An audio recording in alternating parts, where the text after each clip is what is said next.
بسم اللہ الرحمن الرحیم۔ میرے عزیز طلباء و طالبات السلام علیکم۔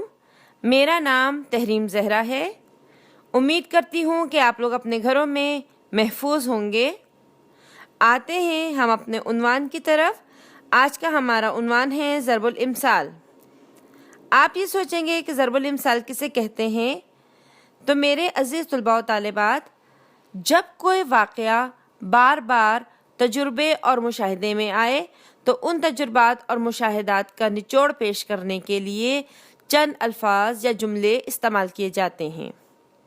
جب یہ الفاظ یا جملے عرصہ دراز تک کسی خاص موقع پر استعمال کیے جاتے رہیں اور اپنے لفظی معنوں سے گزر کر کچھ اور معنی دیں تو ان کو ضرب الامثال کہتے ہیں۔ ضرب الامثال عموماً اپنی بات کو وزنی اور مؤثر بنانے کے لیے دوران گفتگو استعمال کرتے ہیں۔ ضرب الامثال تشبیہ کے طور پر بھی استعمال ہوتے ہیں۔ امید کرتی ہوں کہ آپ لوگوں کو ضرب الامثال کا مطلب بخوبی سمجھ میں آ گیا ہوگا۔ اب آپ لوگوں کو اپنی اسکرین پر چند ضرب الامثال نظر آ رہی ہیں۔ ان میں سے کچھ ضرب الامثال کی وضاحت اور موقع محل کے مطابق جملے آپ کی رہنمائی کے لیے بنا دیے گئے ہیں۔ انہیں توجہ سے اور غور سے پڑھیں اور سنیں۔ ساجے کی ہنڈیا چوراہے میں پھوٹے۔ وضاحت: زیادہ افراد کی شرکت سے کاروبار میں جھگڑا ہونا۔ جملہ: سارم اور فرحات کے مشترکہ کاروبار کی وجہ سے جھگڑا ہو گیا اور ان کا کاروبار الگ ہو گیا۔ ظاہر ہے ساجے کی ہنڈیا چوراہے میں پھوٹتی ہے۔ چمڑی جائے پر دمڑی نہ جائے۔ یہ مثال اس شخص کے لیے ہے جو پیسہ دینے کے بجائے جسمانی سزا بھگتنے کے لیے تیار ہو۔ ہمارے پڑوسی اس بات کے قائل ہیں کہ چمڑی جائے پر دمڑی نہ جائے۔ پیارے بچوں، اس ضرب المثل میں چمڑی کہتے ہیں کھال کو اور دمڑی کہتے ہیں پیسے کو، یعنی کھال جائے لیکن پیسہ نہ جائے۔ زبان خلق کو نقارہ خدا سمجھو۔ جب کسی کی سچی بات لوگوں میں مشہور ہو جائے۔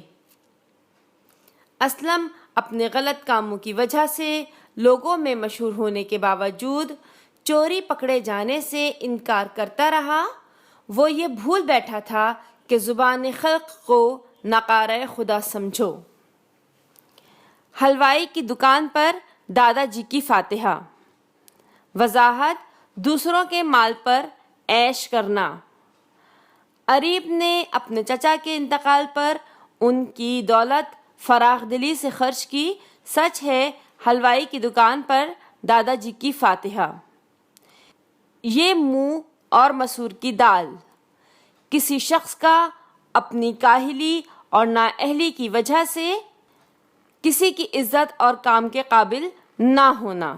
جملہ: جب عارف جیسے نکھٹو آدمی نے اپنی ترقی کی بات کی تو اس کے مالک نے کہا یہ منہ اور مسور کی دال۔ تو بچوں، آتے ہیں ہم اپنی سرگرمی کی طرف۔ آپ کی اسکرین پر آپ لوگوں کو سرگرمی نظر آ رہی ہے۔ اوپر والی مثالوں کو دیکھتے ہوئے نیچے دیے گئے ضرب الامثال کو موقع کے لحاظ سے جملوں میں استعمال کریں۔ ہر ضرب المثل کے نیچے اس کی وضاحت دے دی گئی ہے۔ آپ نے اس وضاحت کو ذہن میں رکھتے ہوئے موقع محل کے لحاظ سے ان کو جملوں میں استعمال کرنا ہے۔ اونٹ کے منہ میں زیرہ۔ کسی چیز کا ضرورت سے بہت کم ہونا۔ آدھا تیتر آدھا بٹیر۔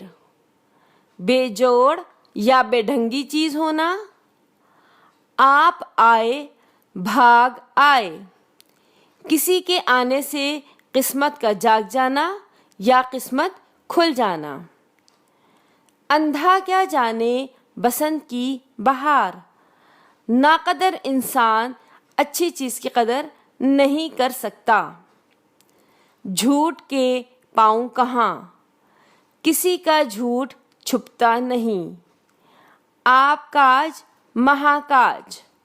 جب کوئی آپ کا کام خراب کر دے، مطلب خود کام کرنا زیادہ بہتر ہے۔ جان بچی 100 لاکھوں پائے، جب کوئی پریشانی یا مصیبت سے نجات پالے، بغل میں چھری منہ میں رام رام، ظاہر کچھ باطن کچھ، یعنی سامنے کچھ اور پیچھے کچھ، ہاتھی کے دانت کھانے کے اور دکھانے کے اور، نظر کچھ آنا اور اصل میں کچھ اور ہونا، دوغلا پن، ایک کریلا دوسرا نیم چڑھا، جب ایک برائی دوسری برائی کے ساتھ مل کے اور بڑھ جائے۔ امید کرتی ہوں کہ آج کا ضرب الامثال کا سبق آپ کو بخوبی یاد ہو گیا ہوگا۔ سرگرمی میں دی ہوئی ضرب الامثال کو موقع کے لحاظ سے جملے میں استعمال کر کے اپنی رف کاپی میں لکھیں۔ اگلے لیکچر تک کے لیے مجھے اجازت دیں۔ اللہ حافظ۔